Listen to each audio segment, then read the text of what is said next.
Top 2 contestants யாரா இருப்பா, ஜெயிக்கிறதுக்கான வாய்ப்பு அதிகமா யாருக்கு? அதுவுமே சேனல் தான் நான் டிசைட் பண்ணுவாங்கன்னு சொல்வேன். இப்போ மக்களோட ஓட்டுனால, இப்போ அன்அஃபிஷியல் ஓட்டுனால அவங்க அந்த 2 பொசிஷன் நம்ம கன்ஃபார்ம் பண்ணவே முடியாது. ஏன்னா, இப்போ ஒருத்தங்கள இப்போ பிரவீனோடைய அந்த ஒரு எவிக்ஷனையே நான் அப்பவே நான் சொன்னேன். பிரவீன் இருந்திருந்தால் ஃபினாலேக்கு வந்துருவாரோ! அப்படிங்கிற ஒரு விஷயத்துக்காக தான் அவர தூக்குனது சேனல். ஏன்னா, அவர் நல்லா விளையாடிட்டு இருந்தாரு. அவர் எவிக்ட் ஆகும்போதே, "ஏன் பிரவீன எவிக்ட் பண்ணீங்கன்னு?" கேட்ட நெறைய பேர் இருக்காங்க. அப்ப இன்னும் கொஞ்சம் கொஞ்சம் நாட்கள் போக 50 நாள், 60 நாள் போச்சுன்னா, பிரவீன எவிக்ட் பண்றதுக்கு ஒரு டஃப் ஃபைட்டே நடக்கும். அந்த ஃபைட் எங்களுக்கு வேண்டாம். எங்க டாப் 5க்கு யார் வேணுமோ அவங்கள நான் வச்சுக்கணும்னா, நாங்க எலிமினேட் பண்ணுவோம். ஏன் கனி ஃபைட் குடுக்கலையா? கனிய எலிமினேட் பண்ணாங்க.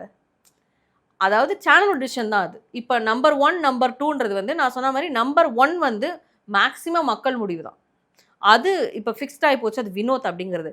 ஆனா இந்த சீசன்ல எனக்கு அது இன்னும் டவுட்டாவே இருக்கு. ஒருவேளை திவ்யாக்கு குடுப்பாங்களோ?